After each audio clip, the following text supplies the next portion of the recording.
अस्सलामुअलैकुम फ्रेंड्स, आज हम V U expert teaching YouTube channel पर MGT 411 मनी एंड बैंकिंग का लेक्चर नंबर 35 डिस्कस करेंगे, जिसका मेन टाइटल है मनी मल्टीप्लायर।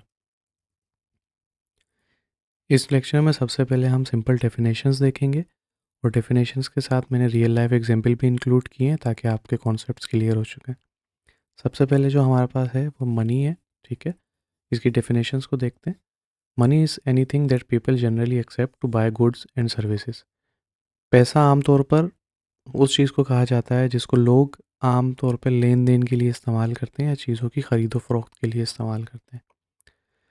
अब इसकी एग्जांपल देख लेते हैं। कैश इन योर वॉलेट और money in your bank account that you use to pay bills. यानी कि इस टाइम पे आपके वॉलेट के अंदर जो अमाउंट मौजूद है पैसे की सूरत में, कैश की सूरत में, और उसके अलावा जो आपके बैंक अकाउंट में पड़ा हुआ है जिसको आप इस्तेमाल करते हैं अपने बिल्स वगैरह पे करने के लिए और दूसरी चीज़ें ख़रीदने के लिए। सेकंड पे है हमारे पास currency. Currency is physical money like note and coins held by the public.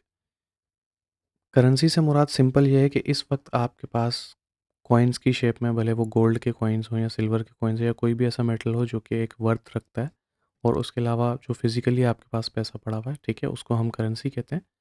Cash you carry for daily expenses की सिंपल सी एग्जांपल है जो पैसे आप रोज़ लेके चलते हैं अपने सिंपल इस्तेमाल के लिए। चेकेबल डिपॉजिट जिनको हम डी से भी ज़ाहिर करते हैं, ठीक है। अच्छा, ये वर्ड आपने याद रखने हैं, ठीक है। चेकेबल डिपॉजिट के आगे डी का साइन दिया हुआ है या नीचे ये फॉर्मूला है। इन फार्मूलाज को हम फर्दर नीचे जो है वो न्यूमेरिकल क्वेश्चन की शेप में सॉल्व करने की कोशिश करेंगे, ठीक है। Money kept in bank account that can be withdrawn by cheque, ATM और ऑनलाइन ट्रांसफ़र। चेकेबल डिपॉजिट से मुराद ये होती है जो पैसा आपके बैंक अकाउंट के अंदर रखा हुआ है जिसको आप निकाल सकते हैं चेक के थ्रू, ATM के थ्रू, या फिर आप ऑनलाइन बैंकिंग ऐप के ज़रिए ट्रांसफ़र वगैरह कर सकते हैं, जैसे कि ईज़ी पैसा या जैज़ कैश की ऐप है, और उसके अलावा जो बैंक, जिस बैंक में आपका अकाउंट है उसकी जो एप्लीकेशंस वगैरह हैं। अब इसकी एक ट्रांजैक्शन की एग्जांपल क्या है कि आपकी जो सैलरी है वो आजकल ज़्यादातर कंपनीज़ जो हैं वो सैलरी अकाउंट में क्रेडिट करती हैं, तो आपकी सैलरी आपके अकाउंट में ट्रांसफ़र हो जाती है, वो चेकेबल डिपॉजिट है। Quantity of money, total money in the economy. Total money जो इकोनॉमी के अंदर मूव कर रही है उसको हम क्वांटिटी ऑफ मनी कहते हैं, जिसका फॉर्मूला है जो कि इज इक्वल टू होती है करेंसी प्लस चेकेबल डिपॉजिट के। अब करेंसी की भी हमने ऊपर डेफिनेशन देख ली और हमने चेकेबल डिपॉजिट की भी डेफिनेशन देख ली, तो यहाँ पे फॉर्मूला बन के आ रहा है M for quantity of money is equal to currency plus deposit. Currency आपको समझ में आ गई, जो आपके पास पैसा है, ठीक है, आपके पास मौजूद है, भले वो कॉइन्स की सूरत में हो या तो फिर कैश की सूरत में हो। चेकेबल डिपॉजिट जो आपके बैंक अकाउंट में मौजूद है, ठीक है। यहाँ पे ये बताया भी है, example cash in people hand plus money in their bank accounts. Monetary base की बात करते हैं। Total money created by the central bank. Total money से मुराद ये है जो आपका सेंट्रल बैंक है, जैसे पाकिस्तान के केस में अगर हम देखें तो स्टेट बैंक ऑफ पाकिस्तान है, वो कितना पैसा छाप रहा है, कितना पैसा सप्लाई कर रहा है, वो सारी चीज़ें जो हैं वो मॉनेटरी बेस कहलाती हैं। और monetary base is equal to होता है C+R। C for is currency और प्लस R फॉर रिजर्व जो कि सेंट्रल बैंक के होते हैं। ये फ्यूल होता है बैंकिंग सिस्टम का और इसको हम हाई पावर्ड मनी भी कहते हैं, ठीक है। अब रिजर्व्स की यहाँ पे बात कर लेते हैं। Money that bank keep with the central bank, ठीक है, वो पैसा जो बैंक जो है वो कीप करता है यानी कि रखता है सेंट्रल बैंक के पास। तो इसका फॉर्मूला होता है R is equal to double R plus ER। R for double R for required reserve plus ER for excess reserve. अच्छा, रिक्वायर्ड रिजर्व और एक्सेस रिजर्व के बारे में पिछले लेक्चर्स में हम डिटेल से बात कर चुके हैं, तो यहाँ पे सिर्फ मैं उसकी डेफिनेशन बताऊंगा और आपको फॉर्मूला बता दूंगा। अगर कोई स्टूडेंट डायरेक्टली लैंड कर गया है इस लेक्चर के ऊपर, तो मेरी गुजारिश है आपसे कि आप पिछले लेक्चर्स को जाएं, उनको देखें। अगर आपका एग्ज़ाम कल भी है, ठीक है, मैं आपको ये बड़े ज़िम्मेदारी के साथ ये बात कह रहा हूँ। अगर आपका एग्ज़ाम कल भी है तो आपने ऐसा नहीं करना कि आपने, लोग क्या करते हैं उल्टे लेक्चर देखना स्टार्ट कर लेते हैं, यानी कि 45 44 इस तरीके से चलते हैं। आपने ऐसा नहीं करना, आपने सारे लेक्चर देखते हुए आना है। आपकी कोई तैयारी नहीं है, आप कुछ नहीं कर सकते, सिर्फ वीडियो लेक्चर सुन के चले जाएँ, ठीक है। आपके जहन में कुछ बातें ऐसी रह जाएंगी कि ईजिली आप जाके लिख सकेंगे, लेकिन लेक्चर स्किप कर करके देखना, उसका कोई फ़ायदा नहीं होगा। अगर आप इस तरीके से तैयारी कर रहे हैं तो आप ना करें। रिक्वायर्ड रिजर्व की बात करते हैं। Minimum amount bank must keep by law, यानी कि एक कानून एग्जिस्ट करता है, ठीक है, कि बैंक जो है, बैंक अगर कोई ओपन करता है तो उसके रूल्स एंड रेगुलेशन है। उन रूल्स एंड रेगुलेशन में एक लॉ ये भी है कि बैंक ने इतना अमाउंट लाजमी रखना है अपने पास, ठीक है। अब उसका फॉर्मूला क्या होता है, RR is equal to RD multiply by D, ठीक है। अब डी फॉर चेकेबल डिपॉजिट हो गया, आर डी यानी कि रिक्वायर्ड डिपॉजिट हो गया। इफ़ रिजर्व रेशो इज़ 10%, अगर रिजर्व रेशो जो है वो 10% है तो बैंक के पास RS10 जो है हर 100 के डिपॉजिट पे, ये एग्जांपल दी जा रही है। अगर रिजर्व रेशो जो है वो 10% है, ठीक है, ये R for reserve ratio, bank must keep ₹10 for every 100 डिपॉजिट। तो उसमें सिंपल सा आप क्या समझ लें, अगर बैंक के पास 100 रुपये जमा होंगे तो हर 100 रुपये पे बैंक 10 रुपये रखेगा, यानी कि जितना भी अमाउंट जमा होगा उसके ऊपर आपको 10% रखना लाजमी है एज अ रिक्वायर्ड रिजर्व के तौर पर। एक्सेस रिजर्व क्या होते हैं? एक्स्ट्रा रिजर्व बैंक की बियॉन्ड लीगल रिक्वायरमेंट, ठीक है। अब ये एक्सेस रिक्वायर्ड रिजर्व आपने रख दिए, इसके बाद जैसे 100 रुपीज़ आपके पास डिपॉजिट हुआ, आपने 10 रखने थे, आपने 20 रख दिए, तो 10 के ऊपर जो फर्दर 10 रखे हुए हैं वो एक्सेस रिजर्व है, ठीक है। और ये बियॉन्ड लीगल रिक्वायरमेंट है, यानी कि लीगली आप बाउंड नहीं है रखने के लिए, लेकिन फिर भी अगर बैंक रख रहे हैं तो ये एक्सेस रिजर्व कहलाते हैं। अब एक्सेस रिजर्व बैंक रखता क्यों है? सेफ्टी अगेंस्ट सडन विड्रॉ और लेस रिस्क, यानी कि कुछ बैंक जो हैं वो प्रोएक्टिव एक्शन लेते हैं कि वो रिक्वायर्ड रिजर्व तो रखते हैं, लेकिन उसके अलावा भी रखते हैं कि खुदा ना खास्ता अचानक से अगर ज़्यादा अमाउंट विड्रॉ हो गया तो हमारे पास इतने पैसे होने चाहिए और इसमें रिस्क भी कम होता है। रिजर्व रेशो जिसके बारे में हमने ऊपर RD के बारे में पढ़ा, ठीक है। डेफिनेशन क्या है इसकी? Percentage of deposit bank must keep as reserve, ये बताता है कि इतनी परसेंटेज जो है वो बैंक ने लाजमी रखनी है एज अ रिजर्व के तौर पे, ठीक है। जैसे RD जो है वो बराबर है 0.1 के, तो इसको जब हम 100 से सिंपल मल्टीप्लाई कर देंगे तो इसकी परसेंटेज निकल के आ जाएगी 10%। Money multiply show how much money supply increase due to increase in monetary press. Money multiplier ये बता रहा होता है कि कितना पैसा जो है वो सप्लाई में इंक्रीज़ हो गया है मॉनेटरी बेस के बढ़ने की वजह से। अब मॉनेटरी बेस क्या है? सेंट्रल बैंक जो अमाउंट जो है वो मनी को छाप रहा होता है और ये रख रहा होता है, ठीक है? तो ये मॉनेटरी बेस कहलाता है। और मॉनेटरी बेस के अंदर जो मनी मल्टीप्लायर है वो क्या कहलाता है कि कितनी मनी सप्लाई जो है वो इंक्रीज़ हुई है, ठीक है? क्यों क्यों इंक्रीज़ हुई है? क्योंकि मॉनेटरी बेस बढ़ा है, सेंट्रल बैंक ने पैसे जो हैं वो ज़्यादा छापे हैं। इसमें इसके फॉर्मूला में एक्स रिजर्व भी नहीं है और कैश विड्रॉ भी नहीं है, इसका सिंपल फॉर्मूला M=1/RD, ठीक है। तो ये फॉर्मूले आपने याद रखने हैं। उसके बाद है currency to deposit ratio C/D, how much cash people referred compare to bank deposit, ठीक है। पीपल कितना कैश प्रेफर करते हैं अपने बैंक डिपॉजिट के ऊपर। अगर cash based economy the ratio जो है वो बहुत ज़्यादा हाई होती है, ठीक है। एक्सिस रिजर्व रेशो ER/D, ठीक है। अब C/D जो है, C जहाँ पे डिवाइड हो रहा होगा C से, यानी कि करेंसी डिवाइड हो रही होगी D से, तो वहाँ पे ये कहलाएगा करेंसी टू डिपॉजिट रेशो। जहाँ पे एक्सिस रिजर्व की बात होगी तो ER/D, ठीक है। Portion of deposit bank keep S extra reserve, यहाँ पे ये था कि कितने लोग कैश रखना प्रेफर करते हैं, और यहाँ पे ये है कि कितने लोग डिपॉजिट रखना, और बैंक कितना डिपॉजिट रखना रिजर्व करता है अपने डिपॉजिट का, ठीक है। तो ये सारी डेफिनेशंस वगैरह जो चीज़ें थी ये मैंने यहाँ पे आपको क्लियर कर दी हैं। आई होप सो आपको समझ में आ गई होंगी, ठीक है। अब हम न्यूमेरिकल एग्जांपल्स की जानिब मूव करते हैं। सबसे पहले हमारे पास है सिंपल मनी मल्टीप्लायर, हम यहाँ पे निकाल रहे हैं, ठीक है। क्वेश्चन में आपको दिया गया है कि जो रिक्वायर्ड रिजर्व रेशियो है वो 10% है, और जो रिजर्व इंक्रीज़ हुए हैं वो 1000 इंक्रीज़ हुए हैं, तो आपने चेंज इन डिपॉजिट मालूम करना है। सबसे पहले आपको पता है कि रिक्वायर्ड रिजर्व जो है वो 0.10 होंगे, ठीक है। RD आपने रेशियो निकाला, 10 को डिवाइड कर दिया 100 से, तो यहाँ पे RND निकल के आ गया। आपको मल्टीप्लायर पता है कि मनी मल्टीप्लायर क्या होता है, ठीक है। 1/RND जो हमने ऊपर फॉर्मूला देखा, तो आर रेशो क्या है? 0.10, तो आपने इसको 1 से डिवाइड कर दिया, तो ये आपके पास 10 आ गया, ठीक है। अब चेंज इन डिपॉजिट आपने मालूम करना है। चेंज इन डिपॉजिट बराबर होता है 10 के प्लस इंक्रीज इन रिजर्व के, ठीक है। Money multiplier plus increase in reserve, तो मनी मल्टीप्लायर कितना निकल के आया? 10 मल्टीप्लाई बाय 1000, तो यहाँ पर आपके पास 10,000 आ गया, ठीक है। ये एक प्रेस्टिंग क्वेश्चन दिया गया है, प्रैक्टिस क्वेश्चन। अब यहाँ पे मैं करूँगा कि आप सिर्फ इसको इतना स्क्रॉल करें और इस एग्जाम्पल को देखते हुए आप इसको सॉल्व करें, ठीक है। अगर आप 1-2 ट्राई करें सॉल्व करने की, अगर आपसे नहीं हो रहा फिर आप ये आगे फर्दर सॉल्यूशन यहाँ से देख लें, ठीक है। दूसरा है money multiplier with currency and axis reserve, ठीक है। आपने मनी मल्टीप्लायर को पता करना है करेंसी और एक्सिस रिजर्व जो ऊपर हमने फॉर्मूला देखे उनके, यानी कि C/D हमने देखा था, ER/D हमने देखा था, ठीक है।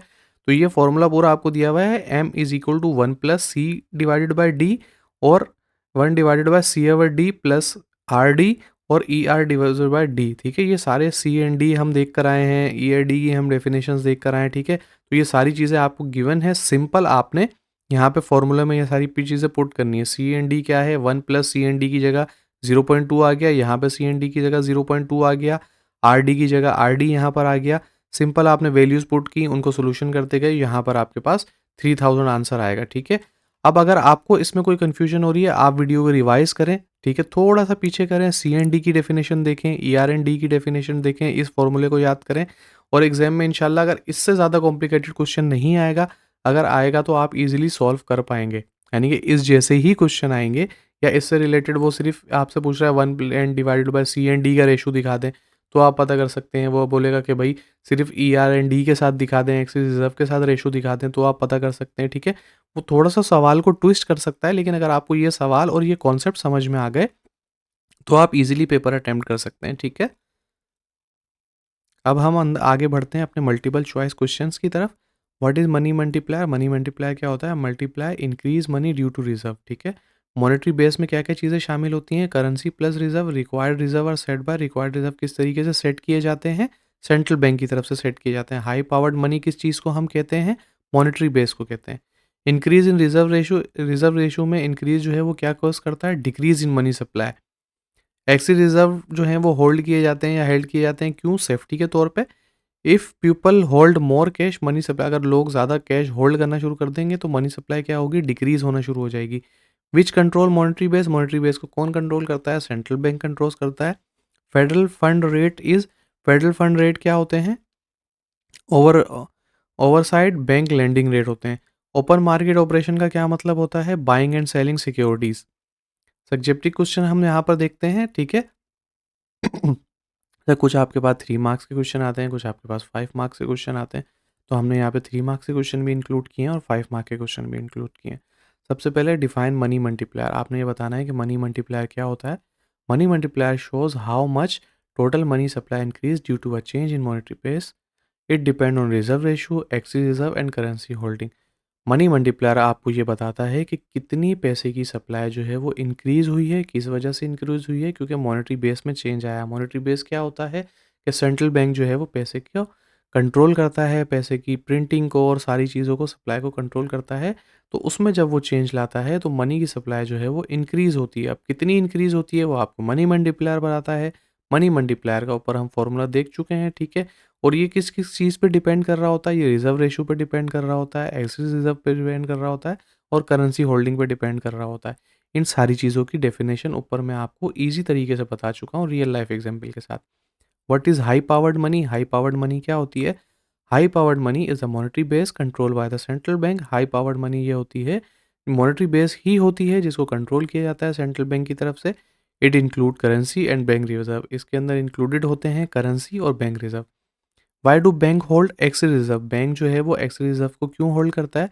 Bank hold excess reserve for safety to meet unexpected withdrawal and reduce risk. Bank जो है वो होल्ड करता है एक्स रिजर्व को सेफ्टी पर्पसेस के लिए, कि वो मीट कर सके, ठीक है, कि अनएक्सपेक्टेड विड्रॉ हो जाए तो उनको मीट कर सके और उसकी वजह से जो रिस्क आ सकता है उस रिस्क को कम कर सके, ठीक है।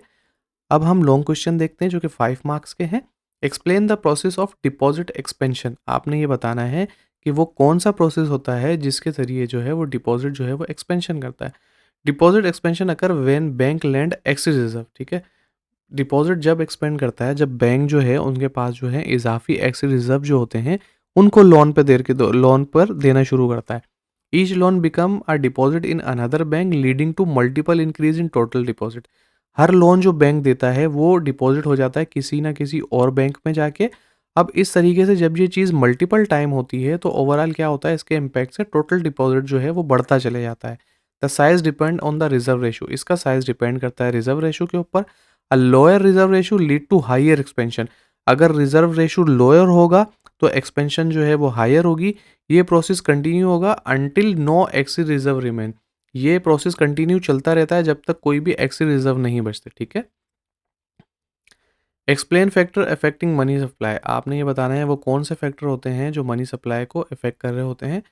Money supply depend on monetary base. Money supply जो है वो डिपेंड करती है मॉनेटरी बेस के ऊपर, रिजर्व रिक्वायरमेंट के ऊपर, एक्स रिजर्व के ऊपर and currency held by the public. और करेंसी लोगों के पास कितनी है। An increase in base increase money supply. जब बेस में इंक्रीज हो रही होती है तो मनी सप्लाई में इंक्रीज हो रही होती है, while higher reserve ratio, excess reserve और करेंसी होल्डिंग रिड्यूस इट। जबकि ये जो हैं वो डायरेक्टली प्रोपोर्शनल्स होते हैं किन चीज़ों के ऊपर? हायर रिजर्व रेशो के ऊपर, एक्स रिजर्व और करेंसी होल्डिंग रिड्यूस इट, ठीक है। डायरेक्टली प्रोपोर्शनल से मुराद ये होती है अगर रिज़र्व रेशियो हाई होगा, एक्स रिज़र्व्स होंगे और करेंसी होल्डिंग ज़्यादा होगी, तो उससे क्या होगा, मनी सप्लाई जो है वो रिड्यूस हो जाएगी, ठीक है? अगर ये चीज़ें कम होंगी तो मनी सप्लाई ज़्यादा हो जाएगी, ठीक है? यानी कि एक डायरेक्टली प्रोपोर्शनल उन चीज़ को कहते हैं जो एक-दूसरे से इफ़ेक्ट कर रही होती हैं, ठीक है?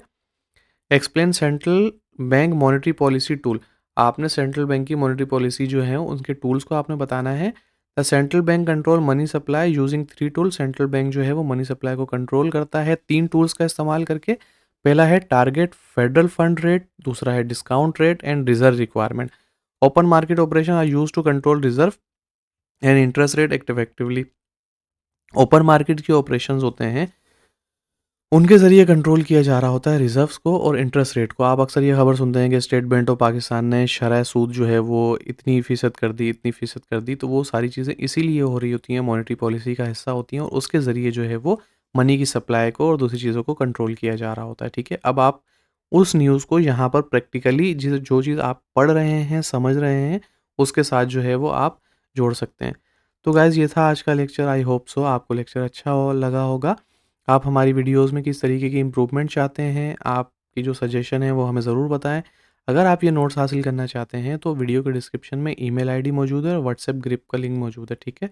तो आप हमसे कॉन्टैक्ट करें, इंशाल्लाह मैं या मेरी टीम का कोई भी बंदा आपको ये नोट्स प्रोवाइड कर देगा। आज की वीडियो में इतना ही। वीडियो को लाइक करें, शेयर करें, चैनल को सब्सक्राइब करें। मिलते हैं फिर अगली वीडियो में, जब तक दुआओं में ज़रूर याद रखिएगा। अल्लाह हाफ़िज़।